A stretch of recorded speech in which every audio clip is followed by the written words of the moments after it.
தம்பி இருக்கான், அவன் சம்பாரிச்சு கட்டிப்பான் சார். நான் பழக்கடையில வேலை பார்க்கேன் சார். அது போக வெயிட் தூக்கணும் சார். வெயிட் தூக்குறதுன்னா பழ மூட்டை பழ மூட்டையை தூக்கணும் சார். ஆ. ஒரு மூட்டை 10 கிலோ இருக்கும் சார். நான் ஒரு மூட்டையா தூக்கும் போது இந்த தோல் பட்டையில தான் தூக்குவேன். தோல் பெயின் ரொம்ப இருக்கும் சார். அதெல்லாம் வீட்டுல சொல்லிக்கிட மாட்டேன் அவ்வளவா. ஒரு மாதிரி ஒரு கழிச்சே பேசுறீங்களே, அந்த வலி இருக்கான்னு? என்கிட்ட வலி ரொம்ப இருக்கும் சார். எனக்கு அடிக்கடி இருக்கும். எவ்வளவு நேரம் வேலை பாக்குறீங்க? 5:30 போவேன் சார். 10 மணி வரை வேலை இருக்கும் சார். எனக்கு 10 மணிக்கு அப்புறம் பஸ் விட்டுட்டேன்னா நடந்தே போயிருவேன் வீட்டுக்கு.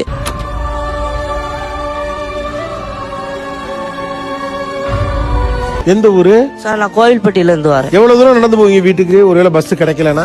சார் பஸ் கிடைக்கலன்னா 3 கிலோமீட்டர் இருக்கும். நடந்து போவீங்களா? அப்ப என்னெல்லாம் யோசிச்சுக்கிட்டு போவீங்க? சார் எங்க அம்மாவை நல்ல வீடு கட்டி உட்கார வைக்கணும். நான் ஒரு நல்லா படிச்சு வேலைக்கு போகணும். இப்ப எங்க வீட்டுல பெட்டு இல்ல, கீழே தான் படுத்திருப்பாங்க. அப்போ போய் நினைப்பேன், எங்க அம்மா ஒரு பெட்டுல வாங்கி படுக்கணும், பெட்டு வாங்கி போடணும், பெட்டுல வாங்கி படுக்க வைக்கணும்னு நினைப்பேன்.